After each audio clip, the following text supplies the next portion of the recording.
మనము ఒక స్త్రీ కోసం తెలుసుకుంటూ ఉన్నాం. ఆ స్త్రీ ఎవరంటే మీకాలు.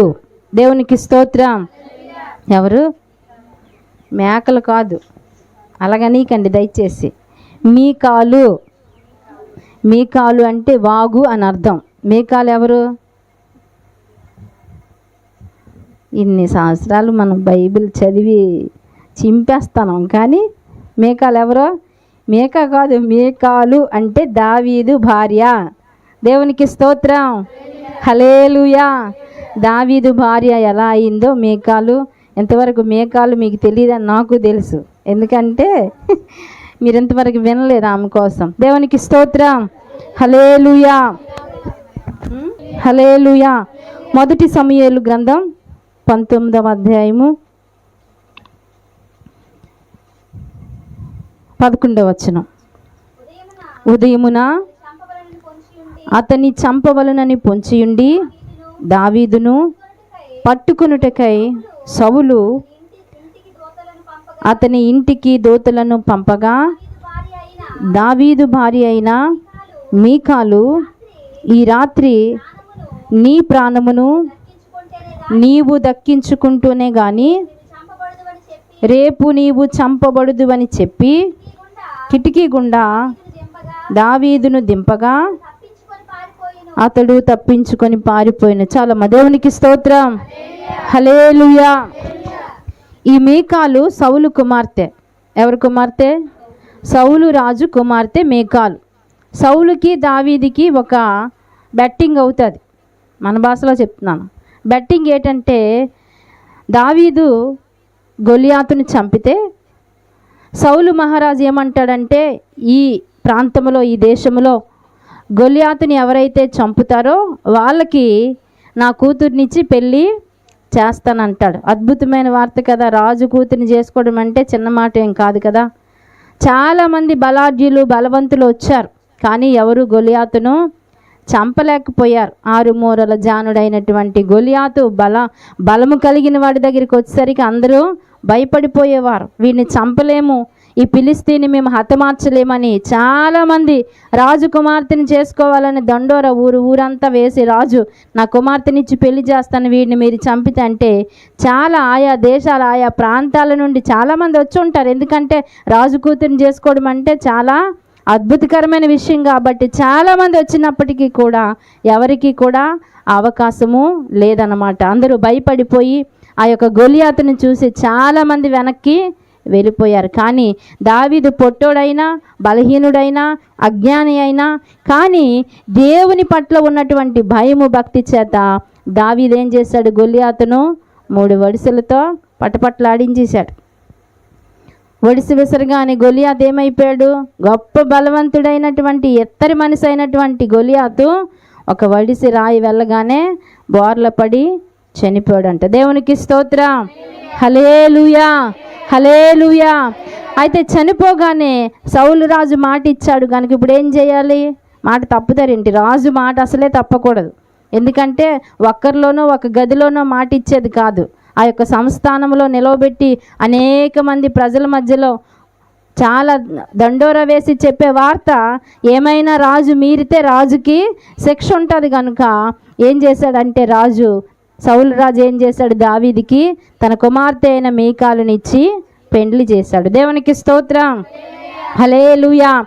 పెండ్లి అయింది, కానీ అక్కడ ఒక విషయం జరిగింది. ఏంటంటే, దావీదు ఎప్పుడైతే గొలియాతుని చంపాడో రాజు అయినటువంటి సౌలు స్థానం పడిపోతూ వచ్చింది. సౌలు అంతవరకు గొప్ప రాజుగా బ్రతికాడు, కానీ గొలియాతుని చంపలేకపోయాడు కనుక ఇప్పుడు ప్రజలు ఏమంటూ ఉన్నారంటే, సౌలు 1000 కొలది, దావీదు 10,000 కొలదని పాటలు పాడుతూ ఉన్నారు. దేవునికి స్తోత్రం. హల్లెలూయా. ఈ పాటలు విన్నటువంటి సౌలుకి ఆ రౌద్రము, కోపము వచ్చిందంట. ఎందుకు వచ్చింది? వీడేపాటి వాడు? గొర్రెల దొడ్డులో ఉన్నటువంటి దావీదికి ఎంత గొప్ప పేరేంటి? వీడినేటి ఎంతమంది పొగుడుతూ ఉన్నారు. అల్లుడైనప్పటికీ కూడా ఆయనలో ఏమొచ్చిందంటే అసూయ మొదలైపోయింది. దేవునికి స్తోత్రం. హల్లెలూయా. ఒక ఇద్దరు వెళ్తూ ఉన్నప్పుడు ఒక ఆమెను ఎక్కువగా మనం పొగిడామనుకోండి, పక్క ఆమెకి ఏమొస్తుంది? ఇవి ఎప్పుడు కూడా ఈవిడనే పొగుడుతుంది, కానీ ఒకరోజు కూడా నన్ను మంచిదైనా మాత్రం వస్తుందా రాదా? తప్పనిసరిగా వస్తుంది. అసూయ మనలో పుట్టుకతోనే మొదలైపోయింది. దేవునికి స్తోత్రం, హల్లెలూయా. కానీ అక్కడ అసూయ పడడానికి ఏమి లేదు. ఎందుకంటే దావీదు గొలియాతును చంపాడు గనుక పొగటం ప్రజల యొక్క ధర్మం. పొగడాలా వద్దా? ఒక మంచి కార్యం చేసినప్పుడు అమ్మ మీరు చేసిన పని మంచిదని చెబితే వాళ్ళు చాలా సంతోషిస్తారు. అలా దావీదుకి ప్రజలందరూ కూడా జేజేలు కొడుతూ పాటలు పాడుతూ ఉన్నప్పటికీ సౌల్లో చాలా రౌద్రం మొదలైపోయింది. ఎలా అయినా దావీదును చంపాలి. ఎంత ఘోరమైన విషయం అండి. సొంత కూతురు భర్తనే చంపాలనుకుంటున్నాడు సౌలు అంటే చాలా భయంకరమైన విషయం. దేవునికి స్తోత్రం. అసూయ ఎంత భయంకరంగా మనుషుల్లో ఉంటుందన్నది వాక్యంలోనే మనం చూస్తూ ఉన్నాం. సొంత కుమార్తె భర్త అయినప్పటికీ ఏమనుకుంటూ ఉన్నాడు? ఎలా అయినా దావీదుని చంపేయాలి, ఆ ఘనత నాకే రావాలి, ఆ మెప్పు నాకే రావాలి, ఆ రాజరికం నాకే రావాలి, ఆ పొగడతలు నాకే రావాలి, అధికారం నా చేతిలోనే ఉండాలని ఆ దాహం చేత దావీదును చంపడానికి తన ఇంటికి, ఆ కుమార్తె అల్లుడు ఉన్నటువంటి ఇంటికి ఒక 2-3 పంపించాడంట. ఎలాగైనా వాడిని చంపేసి వచ్చేయండి. దేవునికి స్తోత్రం, హల్లెలూయా. అయితే తెలివైనటువంటి మీకాలు ఏమంటుందంటే, నీవు ఈ రాత్రి తప్పించుకొని ఇంటి నుండి బయటికి వెళ్ళకపోతే నీ ప్రాణం ఉండడం చాలా కష్టం కనుక నిన్ను నేను తప్పిస్తానని చెప్పి వస్తున్నటువంటి ఆ సైన్యమును మరుగు చేసి ఈమె కిటికీ గుండా ఆయనను దింపి నీ ప్రాణాన్ని దక్కించుకోవయ్యా అని పంపించేసిందంట. దేవునికి స్తోత్రం, హల్లెలూయా. మీకాలు తన భర్త ప్రాణాన్ని కాపాడే స్త్రీగా మనము చూస్తూ ఉన్నాం. దేవునికి స్తోత్రం. భర్త ఎలాటో నవనీయండి. భర్త శరీరానికి శిరస్సా కాదా? మనకి శిరస్సై ఉన్న భర్తను మనం ఏం చేయాలి? కాపాడాలి. బాగా అర్థం చేసుకోండి. భర్తలను భార్యలు ఏం చేయాలి? కాపాడాలి. ఎందుకు కాపాడాలండి? అలాంటి మూర్ఖుడండి, ఎలాంటి మూర్ఖుడండి, అలాంటోడండి ఉంటాయి. బలహీనతలు మనలో చాలా కనబడని ఉంటాయి, వారిలో బయటికి కనబడనివి చాలా ఉంటాయి. దేవునికి స్తోత్రం, హల్లెలూయా. నిన్న న్యూస్లో చూసాం, శ్రీకాకుళంలో చక్కగా ఇంట్లోనే చంపేసింది మహాతల్లి భర్తని, ఎవరికి తెలియకుండా. న్యూస్లో మాత్రం నాకేం తెలియదండి ఎలా జరిగిందో అంటూ ఉంది. కానీ పోలీసులు ఊరుకోరు కదా, ఊరుకుంటారేంటి? ఎక్కడ ఏం జరిగిందో కనిపెట్టే ఆ సత్తా పోలీసులకు ఉంది కాబట్టి ఈరోజు ఆమెను బట్టబయలు చేశారు, బయటికి తీసుకొచ్చారు. బాగా పరిశీలన చేస్తే భర్తను భార్యే హతమార్చిందంట. ఎందుకు అంటే ఇంకొక సంబంధం కలిగి ఉండడాన్ని బట్టి ఆమె కోరికలు, ఆమె ఇష్టాలు తీరలేదని చెప్పి, వాడు అడ్డుగా ఉన్నాడని చెప్పి చంపేసింది. దేవునికి స్తోత్రం, హల్లెలూయా. బైబిల్లో భార్యలు భర్తల ప్రాణాలు కాపాడితే భూమి మీద ఏమవుతూ ఉంది? భర్తల ప్రాణాలు ఇంకొక పరాయి పురుషుడి కోసం తీసే ఆ క్రూరత్వం మనుషుల్లోనికి వచ్చేసింది. అందుకే వాక్యం అంటది, భార్యలారా మీ భర్తలను మీరు ప్రేమించండి. ఎందుకు ప్రేమించాలి? వాళ్ళు చేసింది ఏముందంటే, వాళ్ళు చేసింది ఏమున్నా లేకపోయినా దేవుడు నీకు భర్తగా ఇచ్చాడు కాబట్టి భార్యగా నువ్వేం చేయాలంటే భర్తను ప్రేమించాలి. దేవునికి స్తోత్రం, హల్లెలూయా, హల్లెలూయా. ఈ మొండానికి ఈ తలభాగం లేకపోతే అందం ఉంటుందా? చూడండి, కాలు వంకైనా, చెయ్యి వంకైనా, నడుము వంకైనా బాడీని ఎక్కువగా మనము పట్టించుకోం. ముఖంలో ఏదైనా తేడా వస్తే ఎన్ని లవ్లీలు రాస్తామో, అవునా? ఫెయిర్ అండ్ లవ్లీ, ఈ క్రీము, ఆ క్రీము, ఆ మచ్చ పోవాలి, ఈ మచ్చ పోవాలని ఎన్నో చేస్తాం. అమ్మ నీ ముఖం బాగుంటే కాదు తల్లి, నీ ఒళ్ళు బాగుండాలంటే లేదు. నా ముఖాన్నే చాలామంది చూస్తారు. దేవునికి స్తోత్రం. ముఖానికి ప్రాధాన్యత ఇచ్చే నీకు శిరస్సై ఉన్న నీ భర్త కూడా అంతే ప్రాధాన్యత ఇవ్వాలంటే ఇక్కడ వాక్యం అదే చెబుతూ ఉంది. అయితే ఈ స్త్రీ ఏం చేసిందంటే, నా తండ్రి నిన్ను చంపడానికి వస్తూ ఉన్నాడు కనుక నీవు ఈ కిటికీ గుండా వెళ్ళిపోవయ్యా, నువ్వు వెళితేనే నీవు భద్రంగా నీ ప్రాణాన్ని కాపాడుకోగలవు. కాబట్టి నీవు ఈ కిటికీ గుండా వెళ్ళిపో, నా తండ్రి చేసే పని చాలా భయంకరమైనదని చెప్పి ఆ స్త్రీ ఏం చేస్తుందంటే భర్తను తప్పిస్తూ ఉంది. దేవునికి స్తోత్రం, హల్లెలూయా. వారిద్దరూ చక్కగా జీవనాన్ని సాగిస్తూ రాజుగారి కుమార్తెతో బ్రతకాలనుకుంటున్నటువంటి దావీదుని కూతురు చక్కగా ఒక మంచి గొప్ప బలవంతుని జయించినటువంటి దావీదుతో నా కూతురు చాలా సంతోషంగా బ్రతుకుతుంది అనుకోకుండా ఆయనలో ఏం పుట్టిందంటే అసూయ పుట్టి కూతురి జీవితాన్ని నాశనం చేయడానికి సౌలు తయారయ్యాడు. దేవునికి స్తోత్రం, హల్లెలూయా. అందుకే సౌలు రాజుని దేవుడు కూడా చాలా విషయాలలో అసహించుకుంటూ వచ్చాడు. అంతవరకు పరిశుద్ధంగా బ్రతికాడు, నీతిగా బ్రతికాడు, భక్తిగా బ్రతికాడు. కానీ కొన్ని లోపల ప్రవేశించిన వెంటనే ఏమైపోయాడంటే తన భక్తి జీవితం పోయి ఆయనలో దెయ్యము ప్రవేశించింది. దేవునికి స్తోత్రం, హల్లెలూయా, హల్లెలూయా. ఎప్పుడు ఏ రీతిగా ఏ మనిషి మారిపోతాడో తెలియదు. నిజమే, భక్తిగా ఉన్న మనము ఎప్పుడు పడిపోతామో తెలియదు, పడిపోయిన మనము ఎప్పుడుగా భక్తిగా నిలబెడతామో కూడా తెలీదు. ఈ మీకాలు ఏం చేసిందంటే తన భర్త అయినటువంటి దావీదును చాలా ప్రేమించింది. తన ప్రాణాన్ని కాపాడడానికి ఎన్నో ప్రయత్నాలు చేస్తూ ఒక మంచి మార్గం గుండా దావీదును తప్పించినప్పటికీ కూడా సౌలు మరలా తన కుమార్తెతో చెడు మాటలు చెప్పడం ప్రారంభించాడు. దేవునికి స్తోత్రం. చెడు మాటలు చెప్పడం ప్రారంభించాడు. అమ్మా, నీకు ఆయన సరైనోడు కాదు. ఏం చెప్తుండే చెప్పాలి మీరు? సరైనోడు కాదు. ఆయన చూస్తే పొట్టోడు, నీవు చూస్తే చాలా అందగత్తివి. విడగొట్టడానికి చెప్పే మాటలు బావేనండి. సొంత తండ్రి కూతురు జీవితాన్ని విడగొట్టడానికి చక్కగా ప్రయత్నాలు చేస్తూ ఉన్నాడు. వాడు చూస్తే పొట్టోడు, ఎందుకో పనికిరాడు, గొర్రెలు కాచుకునేవాడు. ఏదో నేను ఆయనకి ఇచ్చిన అవకాశాన్ని బట్టి ఈరోజు రాజు అయిపోయాడు. వాడు నీకొద్దు, నేను ఇంకొకటినిచ్చి నీకు పెళ్ళి చేస్తానని దావీదు ఎప్పుడైతే ఈ సౌలుకు భయపడి అరణ్యాల గుండా, కొండల గుండా, గుట్టల గుండా తిరుగుతూ ఉన్నాడో, కూతురు ఒకరితే ఉంది కదా, కూతురు దగ్గరికి వచ్చి చెడు బీజం వేస్తూ వచ్చాడు అన్నమాట. దేవునికి స్తోత్రం. చూడండి, చెప్పుడు మాటలు ఎవరు వింటారు? వినరా? అందరూ. మంచి చాలా లేటుగా ఎక్కుతుంది, చెడు మాత్రం చాలా స్పీడ్గా ఎక్కిపోద్ది. అది త్వరగా నమ్మే విషయాన్ని మనలో దురాత్మ పుట్టిస్తుందంట. అది మంచా చెడా గ్రహించే ఆలోచన కూడా కొన్నిసార్లు మన మైండ్కు తట్టదు. చెడు వినగానే చాలా తీపిగా ఉంటుంది కనుక. అవునా? ఎక్కడ? ఏదైనా తోటలో అలాగే అడిగారు. ఎవరిని? అవ్వ ఎవరిని అడిగింది? అదమ్మ. సాతానుడు ఎవరిని అడిగాడు? అవ్వ మళ్ళీ ఎవరిని అడిగింది? దేవునికి స్తోత్రం. ఆ పండు తినకూడదా? అవునా అవునా అంటే ఇది డౌట్ అనమాట. యేసుప్రభు చెప్పిన మాటే వాళ్ళకి డౌట్ వచ్చింది. దేవునికి స్తోత్రం, హల్లెలూయా. ఇది నిజమా అంటే అది నిజం కాదా? యేసుప్రభు ఏమైనా అబద్ధికుడా? కాదు. కానీ ఆ చెప్పే మాటలు, సాతానుడు ఉపయోగించేటువంటి ఆ మాటల ప్రళయం ఎలా ఉందంటే ఇది నిజమా అన్నట్టు అక్కడ మారిపోయింది. దేవునికి స్తోత్రం, హల్లెలూయా. వాక్యంలో కొన్నిసార్లు ఉన్నది ఉన్నట్లు చెప్పినా మనం నమ్ముతామేంటి? నిజమే ఉందా బైబిల్లో? నిజమే అలా చెయ్యాలా? అలా ప్రార్థన చేయాలా? అలా ఉపవసించాలా?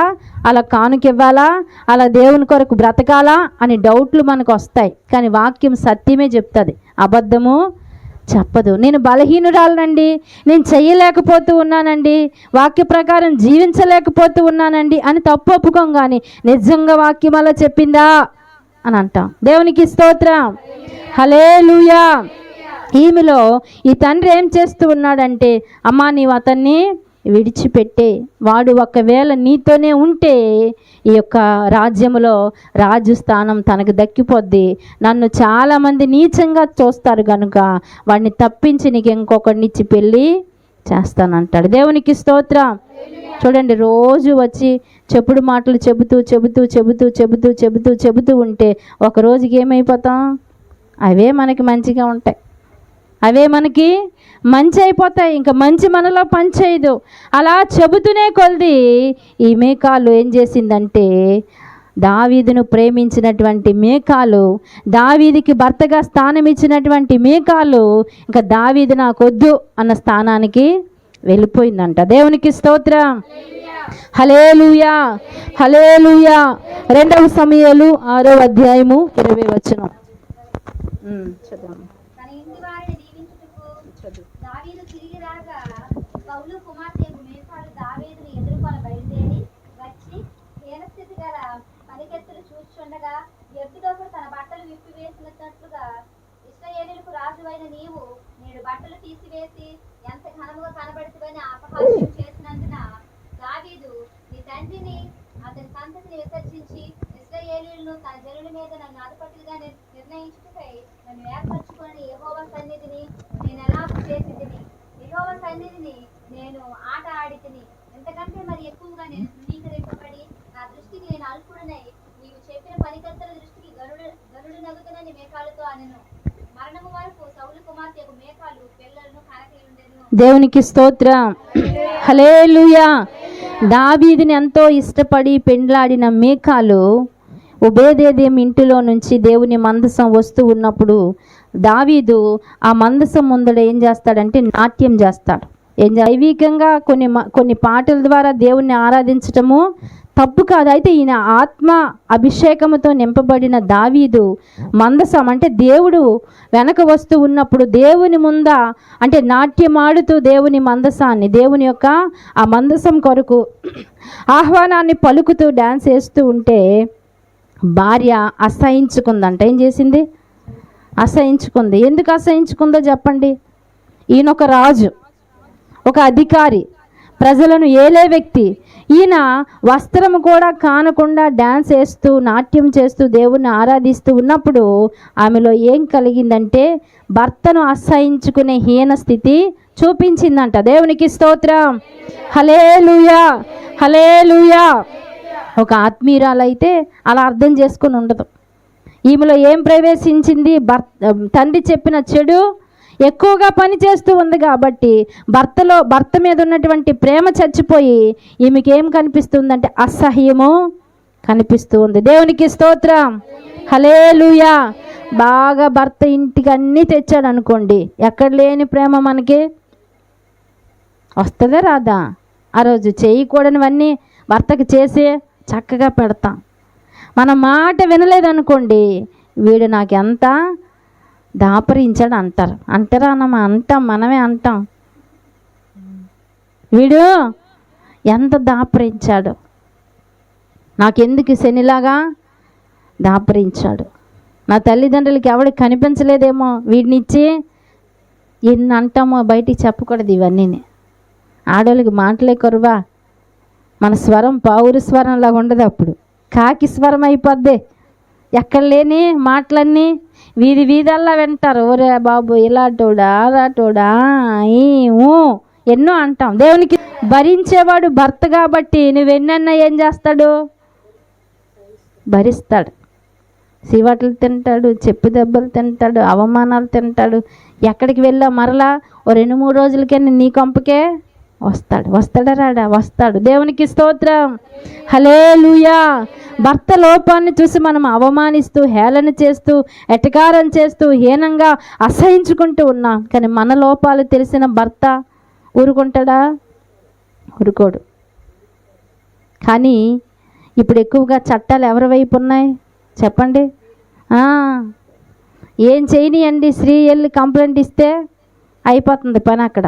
ఈ స్త్రీ ఏం చేసిందంటే భర్తను చూసి అక్కడ అసహించుకుంది. దేవుని ఆత్మలో ఆనందిస్తున్నటువంటి దావీదు మహారాజుని అసహ్యకరంగా మాట్లాడుతూ ఉంది. తన చెలికత్తెల దగ్గర అసహ్యకరంగా దూషణ చేస్తూ ఉంది. దూషణ చేయడమే దేవుడు శాపానికి ఆమెను అప్పగించాడు. అవసరమైతే మీ భర్తల కొరకు ప్రార్థన చేయండి, కానీ అసహ్యకరంగా శాపకరంగా మీరు మాట్లాడకండి. మాట్లాడిన వేళ మీకాలు చూడండి, తను చచ్చినంత వరకు కూడా తన గర్భము తెరవబడలేదంట. అంటే అంత శిక్ష దేవుడు వేసేసాడు. ఎవరిని కూడా మనము అసహించుకోవడానికి కానీ శపించడానికి కానీ హీనపరచడానికి కానీ మనకి హక్కు లేదు. ఎవరిని ఎలా మార్చాలో దేవునికి బాగా తెలుసు. నువ్వేం చేయాలి? నీ చేతనైతే ఉపవాసం ఉండు, మోకరించో, నీ ఇంట్లో ప్రార్థన చేయటం మొదలుపెట్టు. ఎలాంటి మూర్ఖులైనా మార్చబడతారు. నేను మీరు సాక్ష్యం విన్నారు, మేనమామనే చంపాడంట ఒక ఆయన. మార్చబడలేదా? చక్కగా మారి దేవుని మందిరంలో దేవుని కొరకు నిలవబడుతూ ఉన్నాడు. హత్య చేసిన వ్యక్తే మారినప్పుడు త్రాగుబోతులు, జోదగాళ్ళు, వ్యతిరేకులు, కొండుగాలు, పరాయి స్త్రీతో అక్రమ సంబంధాలు ఉన్నవాళ్ళు మార్చబడతారు. కానీ ప్రార్థన చేసే శక్తి మీ దగ్గర ఉండాలి. బీరువా తాళాలు మన ఒళ్ళోనే పెట్టుకొని మన దగ్గరే దాచుకొని ఊరల్లా తిరిగి నా బీరువా తెరవలేదు, నా బీరువా తెరవలేదు, నా బీరువా తెరవబడట్లేదంటే ఎక్కడ తప్పు ఉంది? తాళం నీ దగ్గరే ఉంది, తీయవలసింది నీ చేత్తోనే తీయాలి. కానీ నువ్వు ఎక్కడికి ఎదుగుతూ ఉన్నావు? ఎవరైనా నా బీరువా తాళాలు తీయండి, బీరువా తాళాలు తీయండి, ఎవరు తీస్తారు? ఎవరు మార్చరు. తాళం నీ చేతిలోనే ఉంది. ప్రార్థన ఆలకించే దేవుడు నీ దగ్గరే ఉన్నాడు. నువ్వేం చేయాలంటే దేవుని దగ్గర ప్రార్థన చెయ్యాలి. నీ భర్త మార్చబడకపోయినా, బిడ్డలు మార్చబడకపోయినా, తల్లిదండ్రులు మార్చబడకపోయినా, అక్క చెల్లెళ్ళు మార్చబడకపోయినా ప్రార్థనకి మన చేతిలో ఉంది. తాళం దేవుడు మనకే ఇచ్చాడు. నువ్వెప్పుడు ఓపెన్ చేసినా దేవుడు నీకు ప్రతి జవాబును ఇవ్వడానికి సిద్ధంగా ఉన్నాడు. దేవుని మనం నమ్మలేం. ఏంటి, మనకి నమ్మకము ఉండదు. వీడు మారుతాడా, వీడు వస్తాడా, వీడు బాగుపడతాడా? చెప్తున్నాను కదా, అబ్బమ్మ సాతానుడి మధ్య జరిగినవన్నీ మన మధ్య జరుగుతాయి. ఇది నిజమా? ఆ పండు తినకూడదా? ఆ పండు తింటే దేవదూతలం అయిపోతామని దేవుడు అసూయపడి మాకు చెప్పలేదా అని అవ్వకు డౌట్ వచ్చింది. అలా మనకు కూడా చాలాసార్లు నిజంగా దేవుడు మారుస్తాడా? నేను, నా భర్త, నా బిడ్డలు బాగుంటామా? మా తల్లిదండ్రులు మార్చబడతారా? మా బిడ్డలు మంచి జీవితాలు కలిగి ఉంటాయని చాలాసార్లు మనకు కూడా అవిశ్వాసపు జీవితమే. దేవునికి స్తోత్రం. మళ్ళీ మాటల్లో ఏం చెప్తామంటే దేవునికి అసాధ్యమైంది. వాక్యం చాలా బాగా చెప్తాం, కానీ పాటించడమే చాలా కష్టం. నిజంగా దేవునికి అసాధ్యమైంది ఏది లేనప్పుడు నీవెందుకు విశ్వాసంతో బ్రతకలేకపోతూ ఉన్నావంటే చెప్పుడు మాటలు వింటూ ఉన్నావు. ఎవరో వచ్చి అంటారు, చర్చికి వెళ్తున్నావు కదా, ఇంకా నీ జబ్బు పోలేదా, నీ భర్త మారలేదా, నీ పిల్లలు మారలేదా, నీ పిల్లలకు భవిష్యత్తు రాలేదా అన్నప్పుడు వెంటనే దేవుని మీద ఉన్న అంతెత్తునున్న విశ్వాసం ఎక్కడికి వచ్చేద్ది? జీరోకి వచ్చేద్ది. నిజమే, ఇన్ని సంవత్సరాల నుంచి మందిరానికి వెళ్తూ ఉన్నాను, కానీ మార్పు చెందవలసినటువంటి జీవితము మనలో దేవుడు చూస్తూ ఉన్నాడు. ఇంకా మన జీవితంలో దేవునికి అసహ్యకరంగా బ్రతికే బ్రతుకులు ఏమైనా ఉన్నాయేమో. ఈమెలో దేవుడు ఏం చూశాడంటే మీకాలులో భర్తను అసహించుకునే స్థితిని చూసి తనకి గొడ్రాలతనాన్ని ఇచ్చేసాడనమాట. దేవుడు నీకు అన్నీ తెచ్చినప్పుడు భర్త మంచోడయ్యి, ఏమి తేలనప్పుడు భర్త ఎందుకు చెడ్డోడు అవుతాడు? ప్రతి మనిషిలో మంచి చెడు గుణాలు తప్పనిసరిగా ఉంటాయి. నీకు నువ్వు ఒకసారి చూసుకో, నీలో ఉంటాయి. ఆయనను చూడు, ఆయనలో ఉంటాయి. నీ బిడ్డను చూడు, నీ బిడ్డలో కూడా మంచి చెడులు ఉంటాయి. వాటిని సమర్థించుకుని వెళ్ళినప్పుడే జ్ఞానము కలిగిన స్త్రీగా నీవు మార్చబడతావు. చాలామంది ఏం చేస్తారంటే ఇంట్లో విషయాలు తీసుకెళ్ళి ఇంటింటికి చెబుతూ ఉంటారు. ఇంట్లో విషయాలు తీసుకెళ్ళి భర్త నిజంగా దుర్మార్గుడే కావచ్చు, కానీ పంచుకుంటే పరువు ఎవరిది పోతుంది? చెప్పాలి మీరు. పంచుకుంటే పరువు ఎవరిది పోతుంది? మనదే పోతుంది. నేను ఈ తప్పు చేశానని ఎవరికైనా మీరు చెప్పుకోగలరా? చెప్పలేరు. కానీ నీ భర్త చేస్తే వెంటనే నువ్వేం చేస్తావు? ఇంటింటికి వెళ్ళి చాలాసార్లు చెప్పటం మొదలు పెడతారు. అలాగే చాలా కుటుంబాలు విచ్ఛిన్నం అయిపోతూ ఉన్నాయి, నాశనం అయిపోతూ ఉన్నాయి. చిన్న వయసులోనే పెళ్ళిళ్ళు చేసుకుని విడాకుల వరకు వెళ్ళిపోతూ ఉన్నాయంటే ఎందుకంటే భర్త లోపాన్ని భూతద్దంలో పెట్టి చూసే భార్యలు ఉన్నారు. భార్య లోపాన్ని భూతద్దంలో పెట్టి చూసే భర్తలు కూడా చాలామంది. న్యూస్లో చూడండి, కూర వండలేదని చంపేశాడంట. ఏం వండలేదని? అలాంటి వాళ్ళు ఎక్కడున్నారండి? అసలు కూర వండకపోతే హోటల్ నుంచి తెచ్చుకొని తినాలి. చంపిస్తే ఏమొస్తుంది? ప్రేమించలేదని నరికేసి కుక్కర్లో పెట్టి ఉడికించుకొని ఎంత దారుణంగా జరుగుతూ ఉన్నాయో. మీరు ఎప్పుడు ఇలాంటి న్యూస్లు వినరా? ప్రేమించలేదని, తనకు దక్కదని ఏం చేస్తాడు? ముక్కలుగా చీల్చేసి కుక్కర్లో పెట్టి, ఒకడైతే ఫ్రిడ్జ్లో పెట్టుకుని 3 రోజులు తిన్నాడంట. అంటే అసూయ అంత భయంకరంగా తయారైపోతుంది. నాకు దక్కంది ఇంకొకటికి దక్కకూడదని అంత క్రూరత్వానికి మగవాళ్ళు కూడా దిగజారిపోతూ ఉన్నారు. ఆడవాళ్ళు కూడా ఇంకొక పరాయి పురుషుడి కోసం భర్తను అసహించుకొని, భర్తను ప్రక్కన పెట్టి, భర్తను దూరం చేసుకొని వారి జీవితాలు కూడా చాలామంది నాశనం చేసుకుంటూ ఉన్నారు. దేవుని వాక్య భాగంలో మనం చూస్తున్నట్లయితే ఎఫెసీ 5వ అధ్యాయం 22వ వచనం చూద్దాం. ఎఫెసీలకు 5:22 చదవండమ్మా. స్త్రీలారా, ప్రభువునకు వలె మీ సొంత పురుషులకు లోబడి ఉండుడి.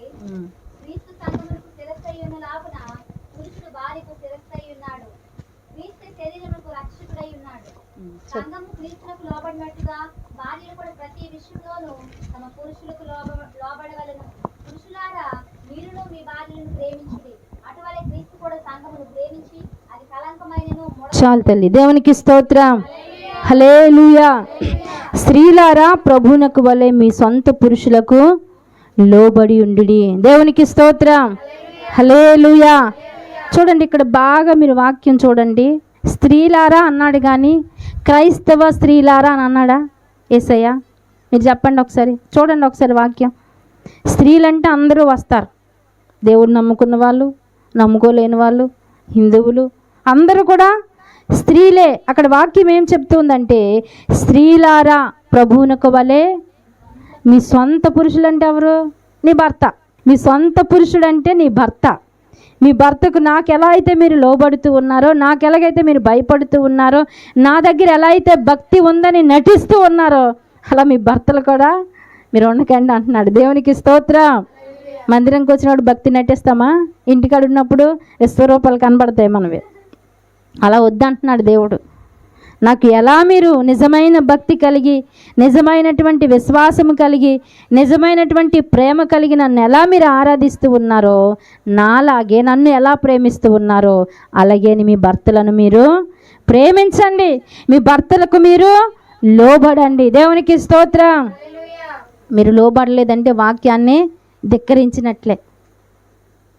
మీరు వాక్యాన్ని ధిక్కరించినట్లే. ఎక్కువ శాతం వివాహాల్లో ఈ వాక్యాన్ని చెబుతూ ఉంటారు, ప్రమాణాలు చేస్తారు. ఎక్కడ చెప్పండి? మీరు పెళ్ళిళ్ళు అయిన వాళ్ళు ఉన్నారులేండి, పెళ్ళిళ్ళు అయిన వాళ్ళు చెప్పండి. ప్రమాణాలు చేస్తారు. ఎలా చేస్తారు చెప్పండి? కష్టమందును, నష్టమందును, వ్యాధి అందును, బాధ అందును నేను నీకు భార్యనై ఉంటారా? కష్టం. సంవత్సరాలు అవగానే వాడు ఎలా పోతే నాకెందుకు అంటాం అనుకుంటా నేను. ప్రమాణం ఎందుకు వీళ్ళు విడిచిపెడతారని. దేవునికి స్తోత్రం. ఉండాలి. కష్టమైనా, వ్యాధి అయినా, బాధ అయినా మనము కట్టబడిన భర్తతో కాటికి చేరే వరకు నిలవబడాలి. దేవునికి స్తోత్రం. హల్లెలూయా. ఒకవేళ నిన్ను అసహించుకోవచ్చు, నిన్ను అభిమానించకపోవచ్చు, నిన్ను భార్యగా గౌరవించకపోవచ్చు, నీకు ఇవ్వవలసినటువంటి ఆ ప్రేమ గౌరవం ఇవ్వకపోవచ్చు, కానీ మార్చగలిగిన దేవుని నీ చెంతనే నీవు పెట్టుకున్నావు. ఓర్చుకో. ఒక దినాన్న గొప్ప ఆశీర్వాదాన్ని నీ కుటుంబంలో చూడగలుగుతావు. దేవునికి స్తోత్రం. హల్లెలూయా. క్రీస్తు సంఘమునకు శిరసై ఉన్నలాగున పురుషుడు భార్యకు శిరసై ఉన్నాడు. సంఘానికి శిరస్సు ఎవరు? యేసయ్య. స్త్రీకి శిరస్సు ఎవరంటే భర్త. భర్తను మనము గౌరవంగా చూడాలి, అవమానకరంగా మాట్లాడకూడదు. ఒకవేళ ఇంట్లో మీ ఇద్దరికి చిన్న చిన్న గొడవలు జరిగినప్పుడు ఇంట్లో మాట్లాడుకోండి, కానీ ఈదికి మాత్రం మనము వెళ్ళకూడదు అన్నమాట. భూమి మీద మేమేమీ చేయలేదండి, మేము చాలా నీతిమంతులమండి అంటే, నువ్వు పలాని రోజు ఈ తప్పు చేసావని నీ తప్పే నీకు ముందు వెళ్ళి దేవుని దగ్గర సాక్ష్యం చెప్తారు. అందుకే మన జీవితాలు, మనకిచ్చిన దేవుడిచ్చిన ఈ రక్షణ జీవితాన్ని చాలా భయముతో వణుకుతో కాపాడుకోవాలి. దేవుని దావీదుకు భార్య అయినటువంటి మీకాలు జీవితంలో ఎన్నో ఆటంకాలు సొంత తండ్రి కలిగించాడు. నీ కుటుంబంలో కూడా, నీ జీవితానికి ఒకవేళ నీ చుట్టూ ఉన్నవారు కానీ, నీ స్నేహితులు కానీ, నీ బంధువులు కానీ నిన్ను చెరుపుతూ, నీకు చెడు విత్తనాలు, చెడు బీజాలు వేస్తూ నీ నీతి మార్గాన్ని తప్పిస్తూ ఉన్నారేమో. ఒక్కసారి ఆలోచిద్దామా? ప్రభా, నేను నీ కొరకు మంచిగా బ్రతకాలనుకుంటూ ఉన్నాను, పరిశుద్ధంగా బ్రతకాలనుకుంటూ ఉన్నాను, నీతిగా బ్రతకాలనుకుంటూ ఉన్నాను, నా కుటుంబ విలువలు నేను కాపాడాలి అనుకుంటూ ఉన్నాను, కానీ నేను పడిపోతూ ఉన్నా, నేను చెడిపోతూ ఉన్నాను. కొన్నిసార్లు నా భర్తను అసహించుకుంటూ ఉన్నాను, నా తల్లిదండ్రులను అసహించుకుంటూ ఉన్నాను, అయ్యా నా యొక్క బిడ్డలు నేను అసహించుకుంటూ ఉన్నాను. ఆ హీనమైనటువంటి ఆ నీచమైనటువంటి అలవాటుని బట్టి కొన్నిసార్లు నేనే దేవా శపించబడిన దానిగా మేకాలు వలె మారిపోతూ ఉన్నానేమో అయ్యా. ఆ రోజు భర్తను అసహించుకున్న మేకాలు జీవితంలోనికి శాపం వచ్చింది ప్రభా. అయ్యా, తను చచ్చినంత వరకు తన గర్భము తెరవబడలేదు. ఒకవేళ అలా నేను సనుగుకొని అసహించుకొని హీనపరిచి దూషించడం వల్ల కొన్నిసార్లు నా యొక్క జీవితంలో నేను భయంకరమైన శాపాన్ని తెచ్చుకుంటూ ఉన్నానేమో. దయతో నా నోటి ఫలాన్ని నేను అనుభవిస్తూ ఉన్నానేమో. నన్ను మార్చండి. నేను ఆ రీతిగా ఉండకూడదు ప్రభా. అయ్యా, నా కుటుంబాన్ని నేను గౌరవించాలి, నా భర్తను నేను గౌరవించి ప్రేమించాలి.